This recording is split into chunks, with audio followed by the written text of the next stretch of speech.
বাণী। খবর পড়ছি প্রিয়া বিশ্বকর্মা। প্রথমে বিশেষ খবর। দীর্ঘ ২৭ বছর পর আজ নতুন দিল্লিতে নির্বাচন কমিশন ও রাজ্য নির্বাচন কমিশনারদের জাতীয় গোলটেবিল বৈঠক হবে। রাষ্ট্রপতি দ্রৌপদী মুর্মু 4 দিনের সফরে মহারাষ্ট্র, ঝাড়খণ্ড ও রাজস্থানের উদ্দেশ্যে আজ রওনা হচ্ছেন।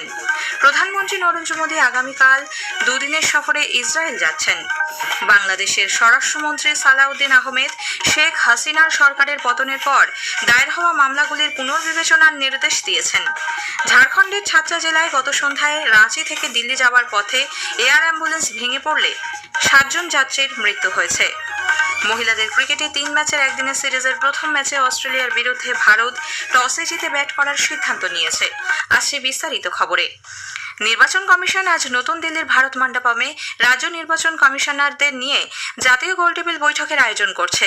মুখ্য নির্বাচন কমিশনার জ্ঞানেশ কুমারের সভাপতিত্বে ওই বৈঠকে উপস্থিত থাকবেন 2 নির্বাচন কমিশনার সুখবীর সিং সান্ধু এবং ডক্টর বিবেক যোশী। সব রাজ্য ও কেন্দ্রশাসিত অঞ্চলের রাজ্য নির্বাচন কমিশনাররা তাদের আইনি এবং প্রযুক্তিগত বিশেষজ্ঞদের নিয়ে এতে অংশ নেবেন। পাশাপাশি 36টি রাজ্য ও কেন্দ্রশাসিত অঞ্চলের মুখ্য নির্বাচনী আধিকারিকরাও যোগ দেবেন বৈঠকে।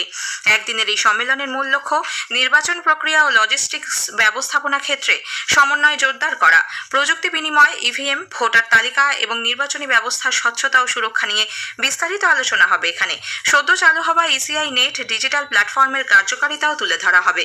দীর্ঘ 27 বছর পর এই বৈঠক হচ্ছে। শেষবার এই ধরনের সম্মেলন হয়েছিল 1999 সালে। সুপ্রিম কোর্টের নির্দেশে বিচার বিভাগীয় আধিকারিকদের তদারকিতে পশ্চিমবঙ্গে এসআইআর এর নথি যাচাই এবং নিষ্পত্তির কাজ শুরু হয়েছে। নথিপত্র খতিয়ে দেখছেন কলকাতা হাইকোর্ট নিযুক্ত জেলা বিচারক ও অতিরিক্ত জেলা বিচারকরা। বিচারকদের জন্য আলাদা লগইন আইডি তৈরি হয়েছে। এসআইআরকে কেন্দ্র করে তৈরি জটিলতা কাটাতে গতকাল ফের কলকাতা হাইকোর্টের প্রধান বিচারপতি সুজয় পাল, নির্বাচন কমিশন ও বিচার বিভাগীয় প্রতিনিধিদের মধ্যে বৈঠক হয়। বৈঠক শেষে রাজ্যের মুখ্য নির্বাচনী আধিকারিক মনোজ কুমার আগরওয়াল জানান, এসআইআর এর কাজে নিযুক্ত বিচার বিভাগীয় আধিকারিকদের বিভিন্ন প্রশ্নের উত্তর দেওয়া হয়েছে। এখনো পর্যন্ত যতটুকু কাজ হয়েছে এবং আগামী দিনে কোন পদ্ধতিতে কাজ এগোবে সে বিষয়ে তৈরি হয়েছে নির্দিষ্ট গাইডলাইন। হাইকোর্টের প্রধান বিচারপতি সুজয় পাল স্পষ্ট জানিয়েছেন, নির্ধারিত গাইডলাইন অনুযায়ী কাজ হবে। সুপ্রিম কোর্টের নির্দেশ মেনে সম্পূর্ণ প্রক্রিয়া চলবে। সূত্রের খবর, এসআইআর এর কাজের অগ্রগতি রিপোর্ট হাইকোর্টে জমা দিতে হবে বলেও বৈঠকে স্থির হয়েছে। বিচার বিভাগীয় আধিকারিকরা কিভাবে নথি পরীক্ষা করবেন, সিদ্ধান্ত নেবেন, আবেদন গ্রহণ বা বাতিল হলে তার কারণ কিভাবে জানাবেন, সেই বিষয়টিও ব্যাখ্যা করা হয় বৈঠকে। রাজ্যে আসন্ন বিধানসভা নির্বাচনের প্রস্তুতি এবং আইনশৃঙ্খলা পরিস্থিতি পর্যালোচনায় মুখ্য নির্বাচনী আধিকারিক মনোজ কুমার আগরওয়াল গতকাল পশ্চিমবঙ্গ পুলিশের শীর্ষ আধিকারিক, সিআরপিএফ এর আইজি প্রমুখের সঙ্গে বৈঠক করেন। মার্চের শুরুতেই কেন্দ্রীয় বাহিনী রাজ্যে পৌঁছানোর পর কিভাবে তাদের কাজে লাগানো হবে তা নিয়েই মূলত বৈঠকে আলোচনা হয়েছে। বৈঠকে কমিশনের তরফে স্পষ্টভাবে জানিয়ে দেওয়া হয়েছে, কেন্দ্রীয় বাহিনী এলেই সরাসরি তাদের কাজে নামাতে হবে। বাহিনীর গতিবিধির ওপর পর্যবেক্ষকরা নিরন্তর নজর রাখবেন।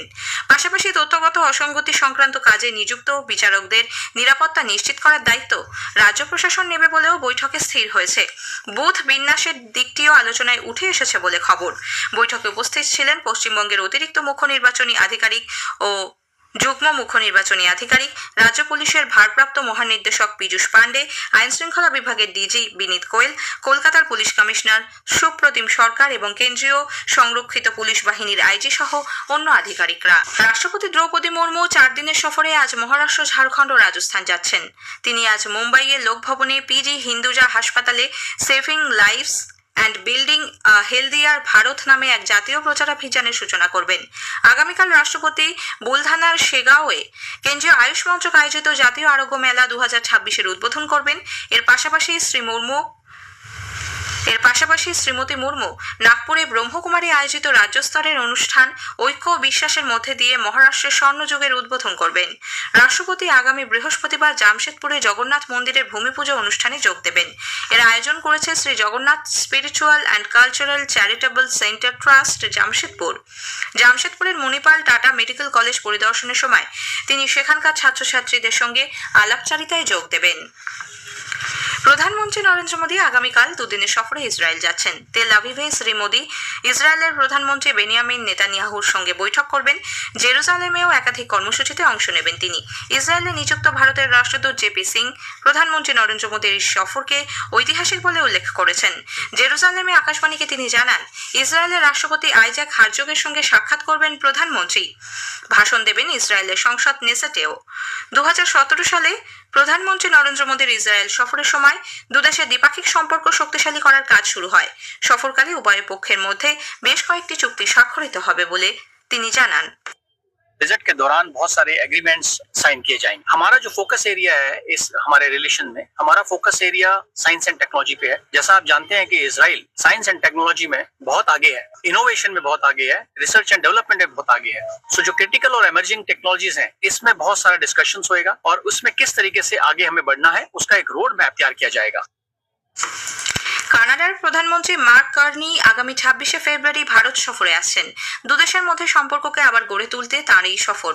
পূর্বতন প্রশাসনের আমলে দুদেশের মধ্যে সম্পর্ক মসৃণ না থাকায় বেশ কিছু সমঝোতা বাস্তবায়িত না হওয়ার পর কানাডীয় নেতার এই প্রথম এদেশের সরকারি সফর। কানাডার প্রধানমন্ত্রীর দপ্তর থেকে এক বিবৃতিতে জানানো হয়েছে, নতুন দিল্লিতে আসার আগে কানাডার প্রধানমন্ত্রী যাত্রা শুরু করবেন মুম্বাই থেকে। সেখানে বাণিজ্য নেতৃত্বের সঙ্গে তাঁর বৈঠকের কথা। এরপর আগামী 2রা মার্চ তিনি প্রধানমন্ত্রী নরেন্দ্র মোদীর সঙ্গে উচ্চ পর্যায়ের বৈঠকে মিলিত হবেন। খবর শুনছেন আকাশবাণী থেকে। বাংলাদেশের স্বরাষ্ট্রমন্ত্রী সালাউদ্দিন আহমেদ 2024-এর 5ই আগস্ট শেখ হাসিনার আওয়ামী লীগ সরকারের পতনের পর যে সমস্ত মামলা দায়ের হয়েছে সেগুলির পুনর্বিবেচনার নির্দেশ দিয়েছেন। সাধারণ মানুষকে অযথা বিড়ম্বনার হাত থেকে নিষ্কৃতি দিতেই এই পদক্ষেপ। সচিবালয়ে গতকাল বিভিন্ন সরকারি ও আইন দপ্তরের শীর্ষ আধিকারিকদের সঙ্গে দীর্ঘ 3 ঘণ্টা বৈঠকের পর সাংবাদিকদের মন্ত্রী বলেন, এ যাবৎ দায়ের মামলাগুলির পুনর্বিবেচনা করে পুলিশকে সরকারের কাছে রিপোর্ট দিতে বলা হয়েছে।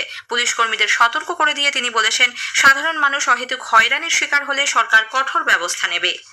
ঝাড়খণ্ডের ছাত্রা জেলায় গত সন্ধ্যায় রাঁচি থেকে দিল্লি যাবার পথে একটি এয়ার অ্যাম্বুলেন্স ভেঙে পড়লে ওই বিমানের 7 যাত্রীর মৃত্যু হয়েছে। রাজ্য সরকারের এক আধিকারিক জানিয়েছেন, বেসরকারি বিমান সংস্থার ওই এয়ার অ্যাম্বুলেন্স সন্ধ্যে 7:11 রাঁচি বিমানবন্দর থেকে উড়ে যায়। 7 জন আরোহীর দেহ উদ্ধার করা হয়েছে। এরা হলেন ক্যাপ্টেন বিবেক বিকাশ ভগত, ক্যাপ্টেন শাভরাজ দেব সিং, সঞ্জয় কুমার, ডক্টর বিকাশ কুমার গুপ্ত, সচিন কুমার মিশ্র, অর্চনা দেবী ও ধ্রুব কুমার। 1873 থেকে 2026 153 বছরে পা দিয়েছে কলকাতা ট্রাম। জন্মদিন উপলক্ষে আজ বিশেষ ট্রাম যাত্রার আয়োজন করেছে ট্রাম প্রেমীদের একটি সংগঠন। ইতিহাসকে ফিরে দেখার এই যাত্রায় চলবে দ্বিতীয় বিশ্বযুদ্ধের সময়কার একটি ট্রাম। একটি প্রতিবেদন।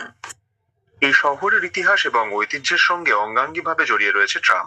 সাহিত্য, সিনেমা, গানেও বারবার এসেছে ট্রামের অনুষঙ্গ। একসময় কলকাতার গণপরিবহনের গুরুত্বপূর্ণ ভরসা ছিল ট্রাম।